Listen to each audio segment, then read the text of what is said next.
O título desta mensagem de hoje é o Código Secreto do Livro de Esther. Deixa eu começar fazendo uma pergunta aqui para você. Quantos aqui já sentiram alguma vez na vida que ainda que Deus exista, que ainda que Ele seja poderoso, que ainda que você crê em tudo isso, você acha que Ele não está se importando muito com a sua vida, você não está vendo sinais, não está vendo as coisas acontecer, e por causa disso você fica um pouco aflito, preocupado com o futuro, ansioso com as circunstâncias, com as dificuldades da vida. Quantos já sentiram isso alguma vez na vida? Então, se você já sentiu assim, eu quero dizer que o livro de Esther é um livro que foi escrito também para você. Amém? Antes de eu falar propriamente sobre os códigos secretos, eu preciso te contar a história de Esther, e eu não vou ler o texto porque o livro é longo, mas eu vou contar e abreviar para que você possa entender o contexto. Esther era uma jovem órfã, perdeu seus pais ainda muito jovem, e ela foi criada por um primo, chamado Mordecai. E eles moravam lá na Pérsia. Os judeus foram levados em cativeiro pelos babilônios. E logo depois que os babilônios são sucedidos pelos persas, muitos judeus voltaram, outros permaneceram. E ela então habitava na capital da Pérsia, chamada Suzã. E acontece que o rei Assuero, também chamado de Xerxes, um rei muito famoso, este homem decidiu dar um grande banquete para 127 províncias que ele comandava. E assim fez. Chamou todos os príncipes dessas províncias e durante 180 dias eles festejaram. Não tem mais o que fazer, né? 180 dias de festa, para ele mostrar o seu poder. E é óbvio que ali eram feitas todas as articulações políticas. Óbvio que não tinha só uma agenda de festa e de celebração. Mas ao final dos 180 dias ele fala: quer saber de uma coisa? Eu acho que eu vou estender, eu vou socializar isso, vou democratizar esse banquete. E ele então falou: a partir de agora estão todos os súditos convidados. E todos os súditos das mesmas 127 províncias foram convidados e vieram para agora um banquete muito maior. Passando uma semana, ele decidiu que ele deveria chamar a sua esposa, que era uma rainha belíssima chamada Vasti, para que ele pudesse apresentá-la também aos súditos e aos príncipes. Ela estava no mesmo palácio dando um banquete para as mulheres. E ela simplesmente, quando recebe os 7 eunucos que vieram por parte do rei com a convocação, ela disse: olha, diga para o rei que eu não vou, estou ocupada aqui, tenho que cuidar do meu banquete, eu não vou aparecer. E ele ficou extremamente indignado, afinal de contas ele era o soberano, né? E ele editou um decreto dizendo que a partir daquele dia, nunca mais a sua esposa Vasti compareceria na presença dele. E ele disse inclusive assim: imagine se todas as mulheres do reino receberem esse tipo de lição por parte da rainha. Todos os homens vão ser desonrados pelas suas mulheres. E assim foi. Acontece que, eu não sei se vocês sabiam, mas entre os persas, um decreto uma vez editado não podia ser revogado, nem pelo próprio rei. Tendo passado o furor, a gana, ele quis que Vasti pudesse voltar para ele, e os seus próprios líderes disseram: está feito, não tem mais o que ser feito. E aí aqueles eunucos que cuidavam, né, da administração do seu reino, lançaram um concurso de beleza entre todas as províncias do reino da Pérsia. Convocaram todas as mulheres virgens para que viessem e fossem embelezadas para serem apresentadas ao rei. Para vocês terem uma ideia, a Bíblia diz que durou 1 ano essa mulherada na corte sendo lavada por óleos e por mirras e por tudo isso, e por perfumes, e sendo embelezadas, né? Simplesmente para passar na frente do rei uma vez, ele olhar, dizer: Deus te abençoe, siga adiante,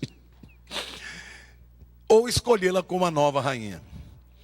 Dentre todas essas, Esther, uma jovem pobre, que nasceu em cativeiro, de um povo, o povo judeu, que era considerado uma sub-raça, foi escolhida. Deus quer que você saiba que quando Ele quer operar na tua vida, Ele te escolhe para um propósito, mesmo quando você não sabe como Ele vai fazer. Deus está no trono, meu querido, você está me entendendo? Os seus problemas, ainda que pareçam insolúveis, para Deus, eles não são nada. E Deus me mandou te dizer que Ele cuida dos seus. Do mesmo jeito que Ele estava olhando para o seu povo Israel. E para isso Ele levantou uma jovem, para um grande propósito. Deus está te dizendo: eu cuido da sua vida, do seu futuro, da sua família, dos seus negócios, da sua casa, dos seus problemas. Eu sou o Senhor dos senhores. Amém? Glória a Deus.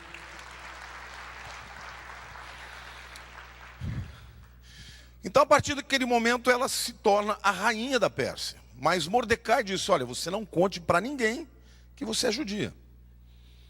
Porque ela provavelmente nem teria sido escolhida, porque o preconceito era grande contra os judeus.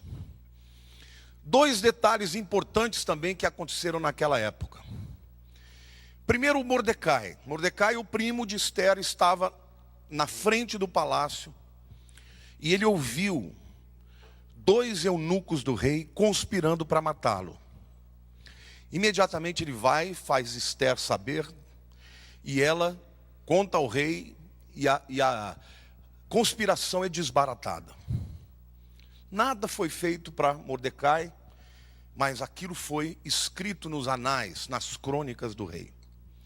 Por outro lado, o rei Assuero elege como primeiro-ministro, como príncipe sobre todas as províncias, um homem chamado Amã. Amã era um amalequita. Quem aqui já ouviu falar de amalequitas? Para vocês terem uma ideia, quando o povo de Israel saiu do Egito e eles cruzaram o Mar Vermelho em direção à Terra Prometida, indo para o norte, o caminho natural para chegar na Terra Prometida era passar pela terra dos amalequitas. E os amalequitas, e quando os judeus ali chegaram, eles fizeram um acordo: olha, a gente não quer ficar por aqui, nós não queremos guerrear com vocês, queremos paz, só nos deixem passar. E os amalequitas disseram: vocês não vão passar por aqui, se passarem vai ter guerra. E os judeus tiveram que fazer um grande desvio.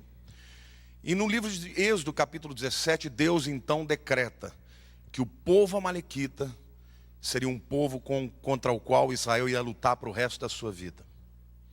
Se tornaram inimigos, simplesmente porque não quiseram permitir que o povo de Israel passasse. Pois bem, Amã era amalequita, descendente de Agag, um rei que muitos anos antes Saul teve na sua mão e teve a oportunidade de matar e não matou. Não resolveu o problema lá atrás. Agora este homem se levanta como primeiro-ministro sobre todo o reino da Pérsia. Ele era muito empalado, muito arrogante, muito metido. Todo mundo que passava por ele tinha que se prostrar e fazer corte. E certa vez ele passa e Mordecai, todo mundo se prostra, ele não se prostra. Ele diz: mas escuta, você não vai se prostrar perante mim? Não, eu não me prostro diante de homens. A partir daquele dia, Amã decide que vai exterminar o povo de Israel. Você já ouviu falar na palavra genocídio? O que é um genocídio?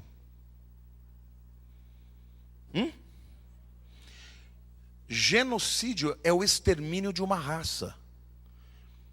Suicídio é a pessoa matar a si mesmo, né? Fraticídio é matar o irmão. Genocídio é matar uma raça inteira. Aliás, eu quero te dizer, nunca houve na história dos homens Um povo que tantas vezes tem enfrentado adversários cujo propósito era exterminar o seu povo.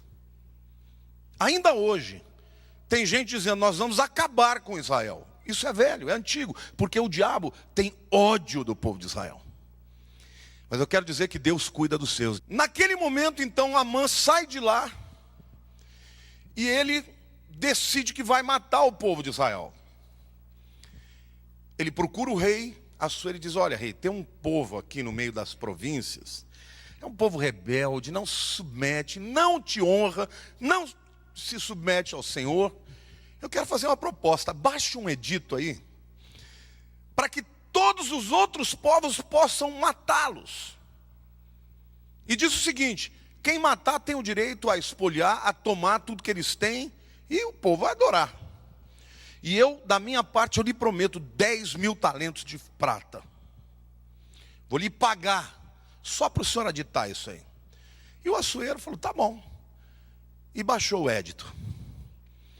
Quando o Mordecai fica sabendo, ele fica muito indignado, veste pano de saco e cinza, joga cinza na cabeça, vai para a frente do palácio e fica lá, manifestando a sua tristeza. Até que chega a Esther, que o seu primo está lá fazendo cena. E ela manda chamar, escuta, Mordecai, por que você está fazendo isso? Ele conta para ela. E interessante, queridos, que quando Amã decide que vai matar, ele ainda diz assim, que dia que eu vou matar, hein? Segunda, terça, quarta, quinta, sexta? Não sei. Quer saber, eu vou jogar na sorte. E na língua acadiana, a palavra sorte é pru. E por isso que no hebraico, a palavra sorte é pur. Daí veio a palavra purim. Purim é o plural de pur, jogou sortes. Porque ele decidiu que ele iria matar o povo e jogou na sorte. Naquele tempo não tinha dado, algum tipo de sorte ele usou. Para matar, para exterminar o povo de Israel. Às vezes o diabo também tenta fazer isso com a gente. Joga na sorte para saber como é que ele vai te atacar, como ele vai exterminar a tua vida, como ele vai matar o teu sonho. Mas eu quero te dizer que Deus, ainda que do ponto de vista humano, esteja invisível, inoperante, Ele está agindo a seu favor. Amém? Bom, Mordecai chega para Esther e fala assim, ó, você tem que resolver. Deus não te colocou à toa aí para ser rainha, não. Quem sabe se não foi para isso que Deus te colocou. E ela falou, mas eu não sou convocada pelo rei faz um mês. Se eu comparecer perante ele, ele pode me matar, porque naquela época o rei não podia receber ninguém que ele mesmo não convocasse, nem a sua própria mulher. Se ela chegasse lá e aparecesse diante dele sem ser convocada, e ele não levantasse o cetro, ela morria. E ela ponderou isso com Mordecai e falou, quer saber? Não pense você que se você não for, você vai estar livre. Você é judia também. Quando eles começarem a matar os judeus, até você vai estar correndo risco. E jogou a bola para ela. E naquele momento, ela diz assim, então vamos fazer o seguinte, eu vou jejuar 3 dias, eu e todos os meus servos. Você vai e manda os judeus de todas as províncias jejuarem 3 dias. Passaram 3 dias, queridos. Esther comparece perante o rei. E ele olha para ela surpresa. Esther, o que você está fazendo aqui? Imediatamente levanta o cetro e ela toca nele. Está liberta, não vai morrer.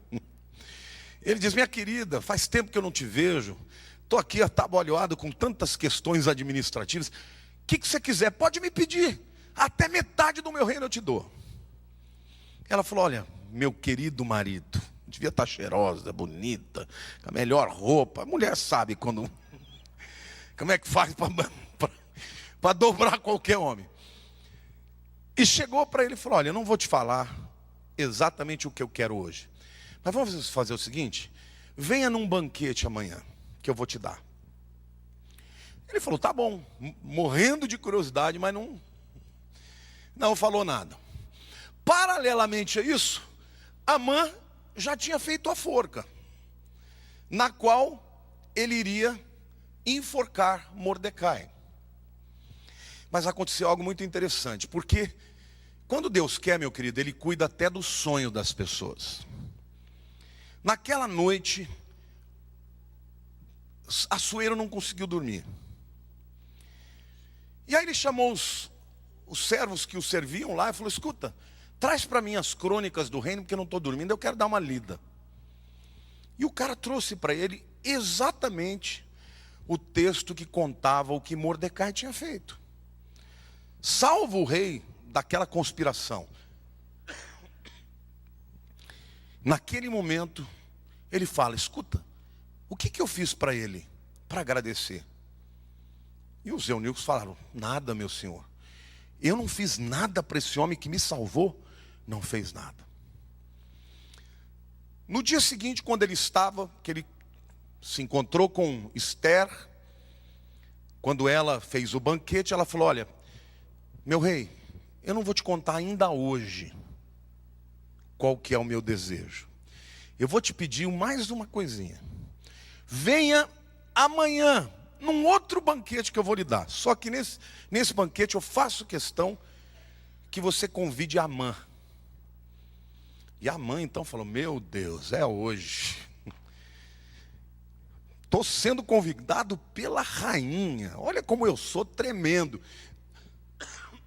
Desculpem. E aí então Assuero virou para o Amã e falou assim: Amã, eu quero te fazer uma pergunta. Antes de você vir aqui amanhã para o banquete, o que você faria para honrar extraordinariamente uma pessoa no teu reino? Acima de todo mundo. E Amã pensou: é comigo mesmo.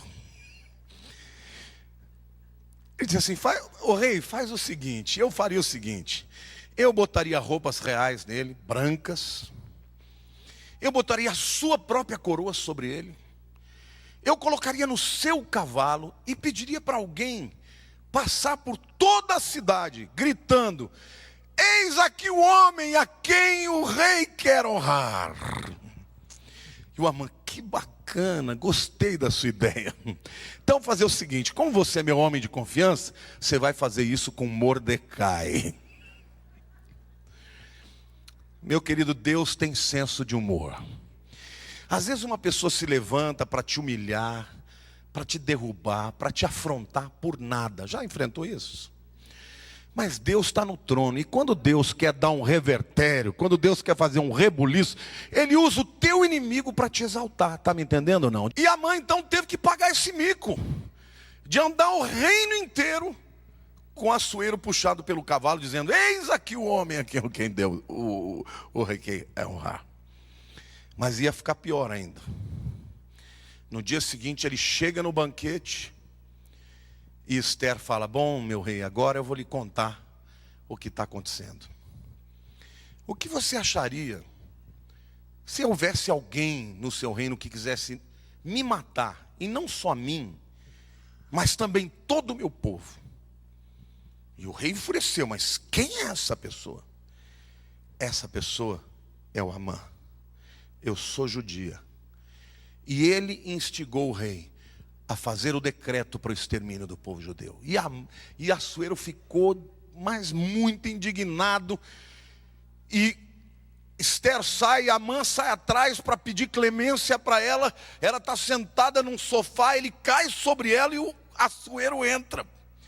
E ainda pega o Amã em cima da mulher dele. Ele falou: já não basta querer fazer isso, ainda vai querer violar minha mulher?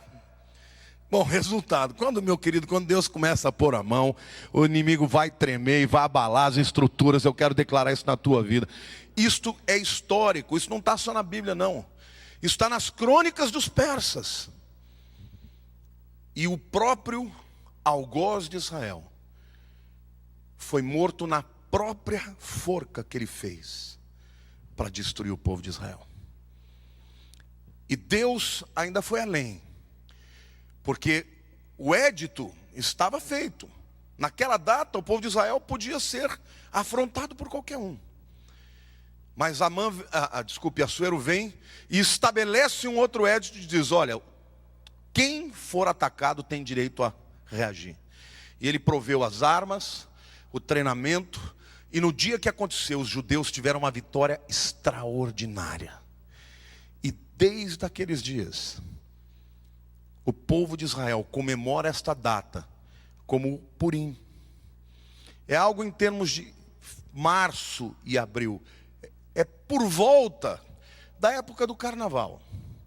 Alguns historiadores até dizem que o carnaval nasceu quando os judeus tiveram que se converter ao cristianismo.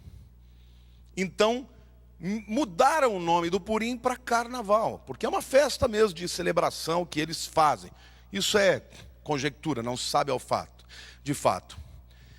E até hoje o povo de Israel, quando chega no Purim, eles se reúnem, eles bebem, se alegram, dão risada, leem o livro de Esther, e quando chega no nome de Amã, as criancinhas todas têm apito, como é que chama? Língua de sogra, e eles vaiam Amã toda vez que o nome dele aparece. Interessante, né?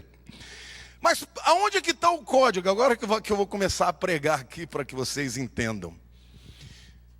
Uma das coisas interessantes no livro de Esther é que é o único livro da Bíblia que o nome de Deus não aparece. Interessante, né? Em 66 livros, o único livro da Bíblia que não aparece o nome de Deus. Agora eu pergunto para vocês, depois de ouvir essa história, vocês acham que o fato do nome de Deus não aparecer quer dizer que ele não estava agindo?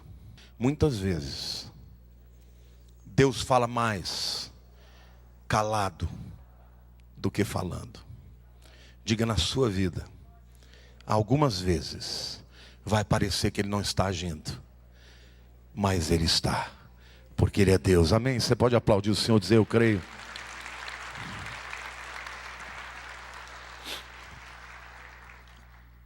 Mas quando você lê essa história no hebraico, ela ganha muito mais vida. Por quê? Porque a língua hebraica e a cultura hebraica, ela frequentemente usa de poesias e de acrósticos. Quando você lê os Salmos, quando você lê Provérbios, você lê outros textos, você vê muitas vezes os acrósticos que dizem mais do que algo que está querendo dizer, a forma como é apresentado também diz.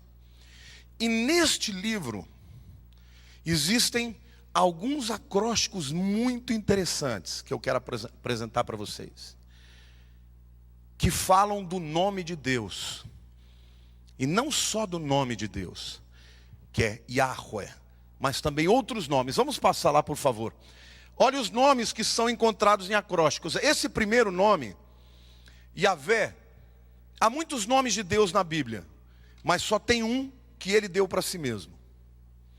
Quando Moisés perguntou lá na sarça ardente para ele: como é que eu vou... As pessoas vão me perguntar quem que me mandou. E Deus diga a eles que Yahweh te mandou. Qual é o nome de Deus? Yahweh. Aqui é uma transliteração, tá? O Y, o H, o W e o H. Na verdade no hebraico é Yud Rei Vav Rei. Yahweh. São 4 consoantes. Outros nomes que aparecem também em acrósticos. Irie, eu sou. Irie é exatamente eu sou o que sou. Quando Deus fala para Moisés, eu sou o que sou, ele usa Irie. E muitas vezes ele usa esta palavra. O próximo, Meshiach.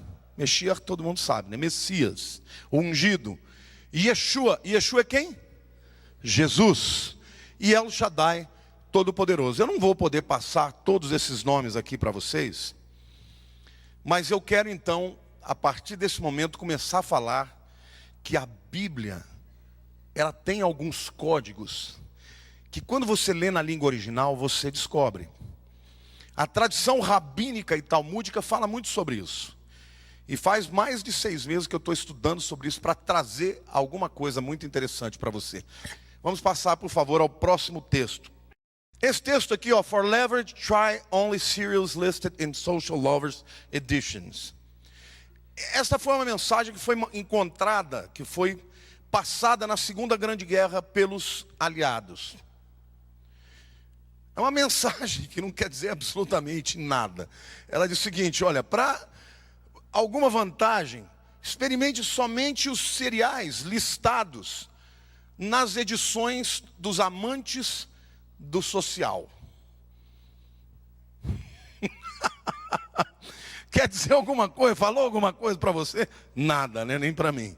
Acontece que essa mensagem, ela estava encriptando uma outra mensagem, que dizia: flee at once, all is discovered. All is discovered. Fuja imediatamente, tudo foi descoberto. No meio de uma mensagem aparentemente normal, eles receberam, eles tinham códigos, né? E perceberam que era exatamente essa mensagem, e fugiram e não foram pegos. Deus, Ele também faz isso na sua palavra. Além daquilo que está explícito, aquilo que está claro, Deus também usa de alguns códigos da Bíblia. E hoje, com o advento do computador, isso já é possível. Mas eu quero mostrar aqui 5 acrósticos muito interessantes no livro, para que a gente pudesse refletir um pouquinho no livro de Esther. O primeiro acróstico está no capítulo 1, versículo 20. E o texto diz assim: quando for ouvido o mandado que o rei decretar em todo o seu reino, vasto que é, todas as mulheres darão honra ao seu marido, tanto ao mais importante quanto ao menos importante, como menos importante. E o acróstico é exatamente isso nessas palavras, ó, Ri vehol hanashim itnu. Essa frase é a frase no hebraico que diz: todas as mulheres darão honra, né? Mas é esse pedacinho. Mas vejam as palavras, as letras que estão em branco. Estão entendendo ou não? Deixa eu falar algo que é muito importante para vocês. No hebraico, quando você vai ler, você lê da direita para a esquerda. No português é como? Da esquerda para a direita. Sim ou não? Deixa eu dizer algo também que você talvez não saiba. Todas as línguas apontam para Jerusalém.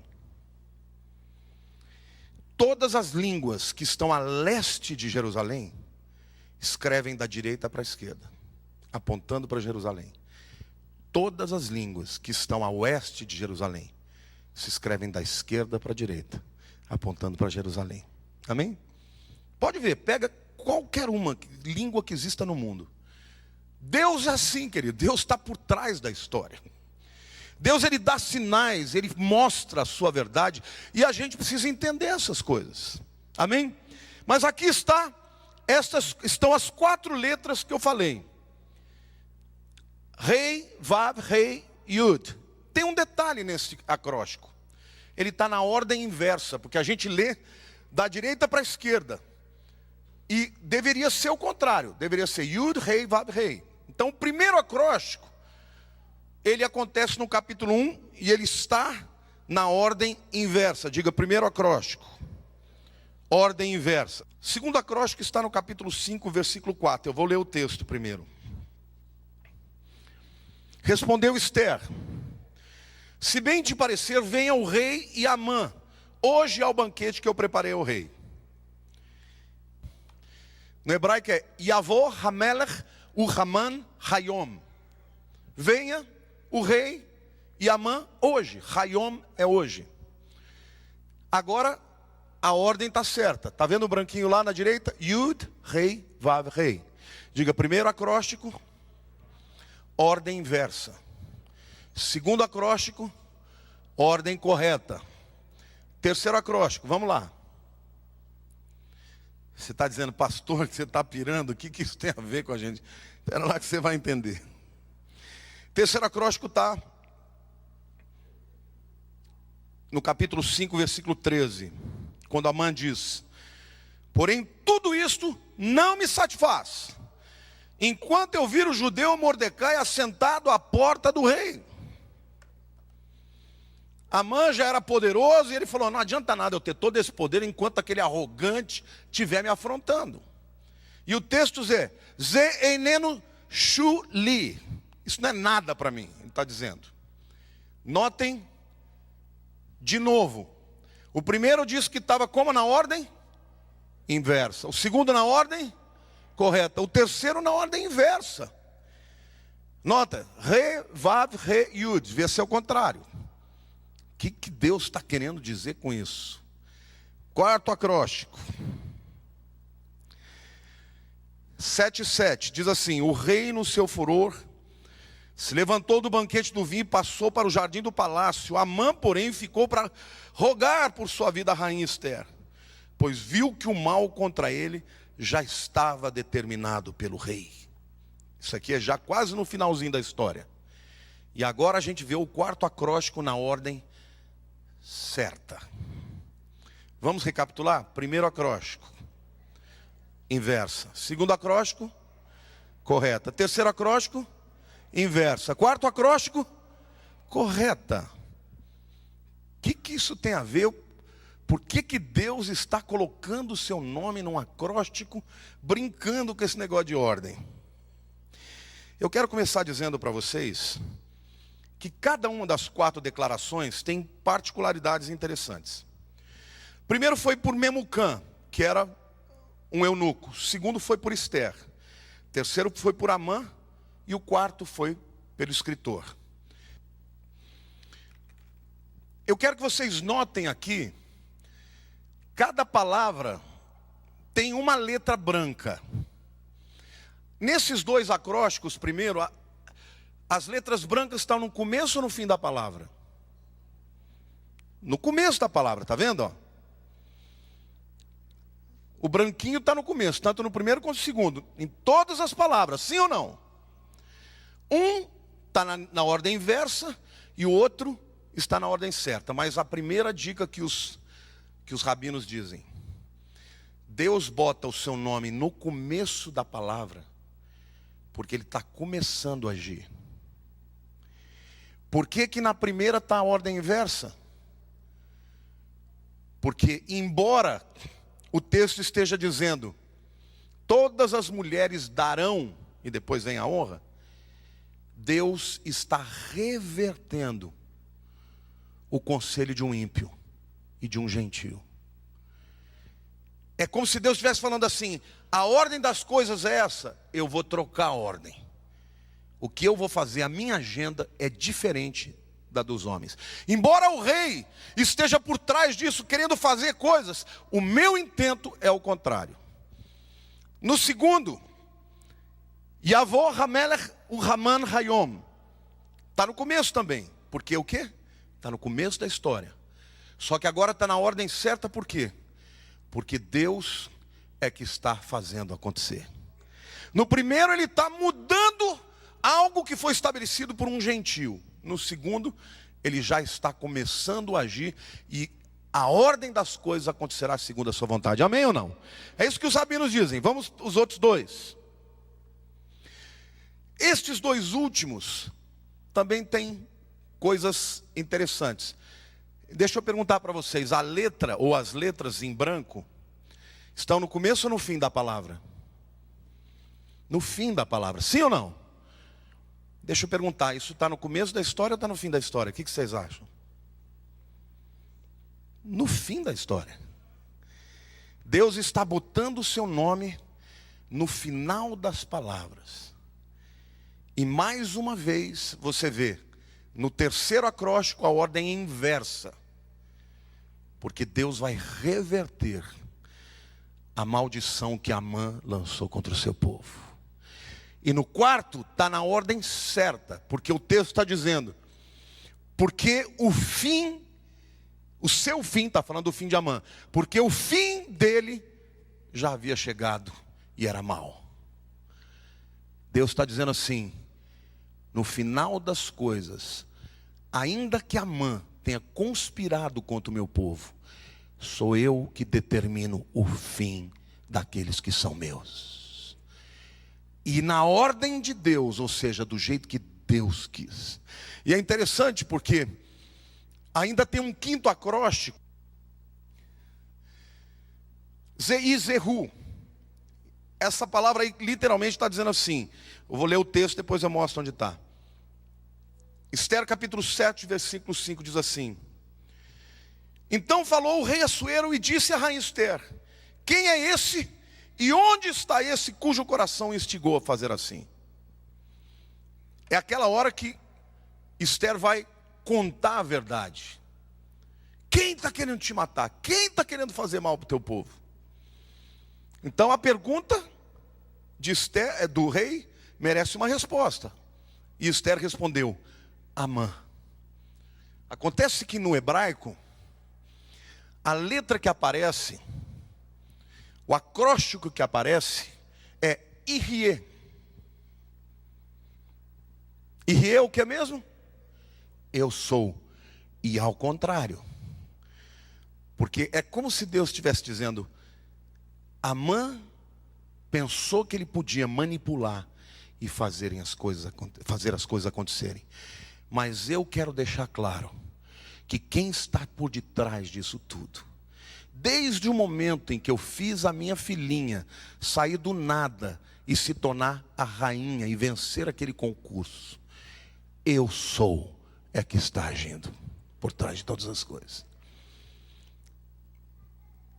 É óbvio que estes códigos são controversos. Alguns falam: não, isso é forçação de texto, isso é forçação de barra. Mas, querido, você perguntar para um rabino que estuda a palavra de Deus com seriedade na língua que ela foi escrita, e eu, graças a Deus, que eu já comecei a ver essas coisas, porque eu estou lendo no original e eu começo a me deparar com essas coisas. Eu falo: meu Deus, eu descubro coisas e vou lá ver e está lá mesmo. Eles dizem que existe um nível de revelação chamado de remez, que é aquilo que está por debaixo do pano, ou seja, que está codificado. Mas é como se Deus estivesse dizendo: ainda que meu nome não esteja aparecendo na narrativa do autor, eu fiz questão de colocar a minha assinatura no livro, para mostrar que eu estou cuidando de todas as coisas. E Deus faz de uma maneira tão tremenda, porque no começo da história, o nome dele aparece nas letras primeiras. No fim da história, o nome dele acontece nas letras últimas. Quando é algum gentio que está falando, ele bota ao inverso. Porque o plano dos gentios, ele reverte. Quando é algum judeu, ele bota na ordem certa. Porque ele vai dominar e vai determinar as coisas acontecerem. Amém ou não? Essa história aconteceu. O Xerxes ou o Assuero, quantos assistiram aquele filme 300? É o Xerxes. Ele não era aquela figura enorme de 2 metros e tanto. Isso aí é tudo mitologia. Mas ele foi um rei poderoso, que teve muitas vitórias. E este homem, que poderia ser um instrumento de genocídio, de extermínio de um povo inteiro, acabou sendo o instrumento de Deus para favorecer os seus.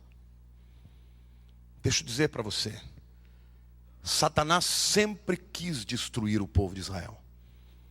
Porque destruindo o povo de Israel, ele impediria a vinda do Messias. Porque o Messias veio de Israel. E nesse livro Deus fala: eu sou o Senhor da história. Mas deixa eu fazer uma pergunta para você. Quantos aqui acham que precisa ser judeu para ter essa bênção sobre a sua vida? Vocês se lembram quem é o pai dos judeus? Abraão. E Abraão, ele foi abençoado por quê? Qual foi a grande atitude de Abraão que agradou a Deus? A fé dele.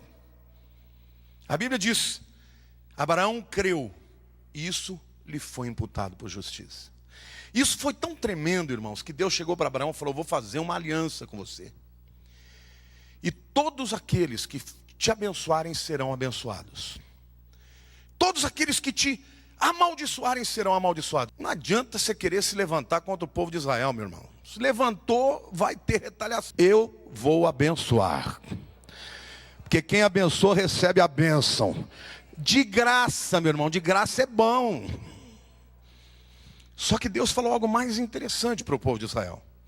para Abraão. Ele diz assim: Abraão, em ti serão benditas todas as nações da terra.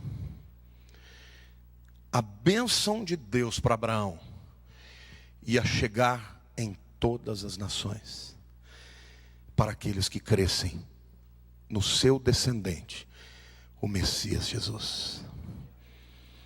Quantos aqui já invocaram a Jesus na sua vida como Senhor e Salvador da tua vida? Deus me manda te dizer, se você já invocou Jesus na tua vida,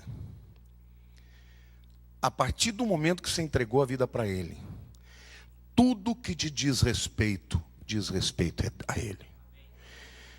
Deus se interessa com tudo que é teu, meu querido. Tua família, teus problemas, teus inimigos. A mesma bênção que estava sobre Abraão está sobre a tua vida.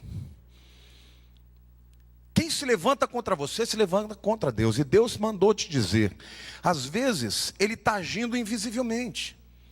Às vezes você está aflito porque as coisas não acontecem. É verdade ou não é? Às vezes a gente fica, mas Deus está demorando. Está todo mundo sendo abençoado, o Senhor está resolvendo o problema de todo mundo e o meu. E Deus está dizendo, vai chegar a hora do teu concurso de beleza.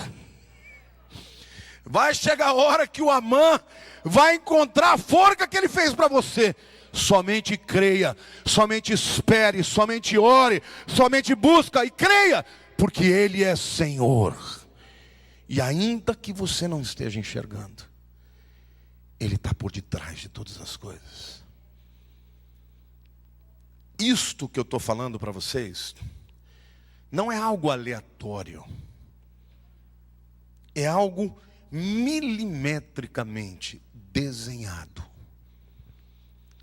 Deus bota a sua assinatura lá, para que você que lê, e hoje você está tendo o privilégio de ter uma revelação dessa, e sair daqui dizendo, Deus cuidou de Esther, Deus cuidou de Mordecai, Deus cuidou do seu povo, vai cuidar de mim também.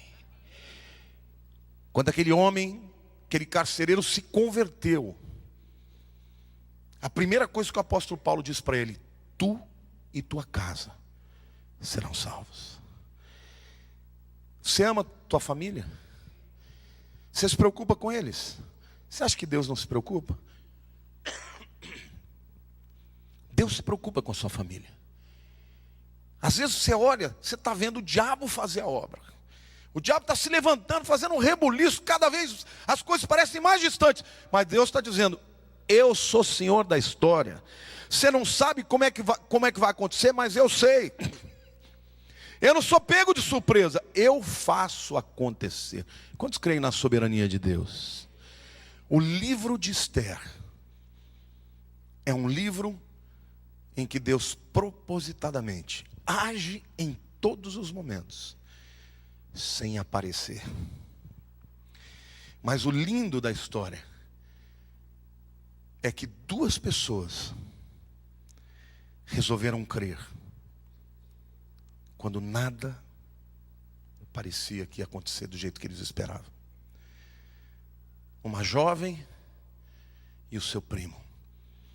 E vocês sabem que no final da história, Mordecai se torna o primeiro ministro no lugar de Amã. O humilhado foi honrado. Deus reverteu a situação. E o nome dele aparece, não só entre os hebreus, mas também nas crônicas dos persas. Deus é assim, meu querido. No dia que você entregou a vida para Ele, o seu nome foi para o livro da vida. Querido, às vezes a gente fica falando, o que eu tenho que fazer? Será que a minha vida depende das minhas decisões? Será que eu tenho que acertar sempre? Você acerta sempre. Querido, quando você confia em Deus, até quando você erra, você acerta. Até quando você toma um caminho errado, Deus tem um propósito. Porque para Deus não existe vida sem propósito. Amém ou não?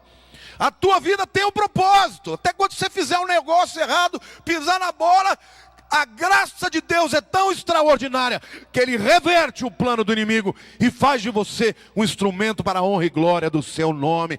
Creia no Senhor, espere nele, entrega o teu caminho ao Senhor, confia nele, tudo Ele fará. Amém? Vamos ficar de pé em nome de Jesus.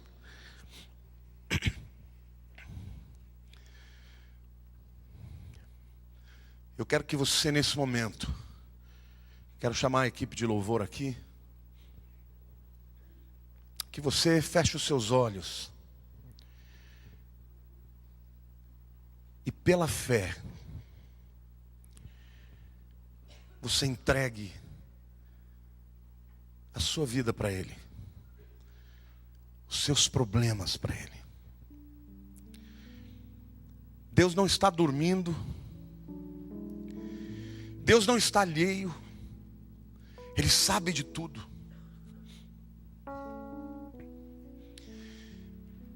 E Deus se agrada quando um filho seu reconhece a sua incapacidade de agir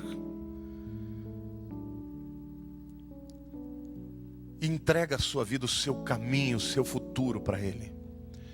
Põe a mão no seu coração. Pai, agora eu quero orar por esse povo. Cada um de nós tem os seus dilemas. Cada um de nós tem as suas particularidades, as suas circunstâncias, os seus inimigos, os seus amãs. Cada um de nós vive no seu tempo e as dificuldades acontecem para cada um de nós. Mas hoje eu quero aqui, Pai, invocar este nome poderoso, que é o nome de Jesus. Porque através dele nós conquistamos a redenção da nossa vida. E o Senhor não se importa somente com a nossa salvação, mas a tua palavra diz, o Senhor Jesus diz que nenhum fio de cabelo cai, se o Senhor não permitir. Eu quero te pedir, Senhor, que aquele que entrou batido hoje, saia daqui fortalecido pela tua palavra.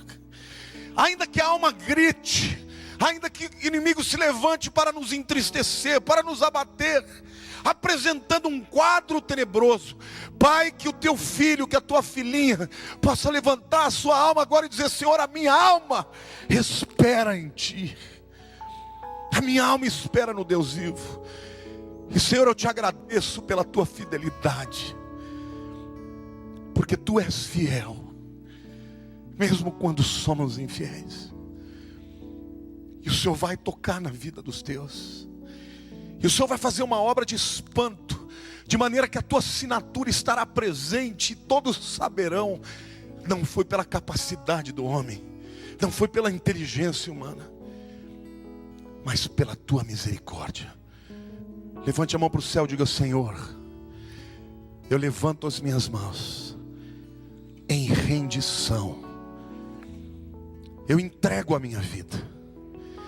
Aquilo que eu não posso fazer, aquilo que eu não sei, aquilo que eu não consigo, aquilo que está fora das minhas mãos, está nas tuas mãos. E a tua mão é poderosa, Senhor, sobre a minha vida, sobre a minha casa. Eu te adoro, Senhor, porque no começo, no meio e no fim, tu estás presente. Diga assim, Deus cuida de mim, Deus cuida de mim, Deus cuida de mim. Que a graça de Jesus, que o amor do Pai Celeste e as consolações do Espírito Santo sejam com todo o seu povo que invoca o seu nome todos os dias até a consumação dos séculos.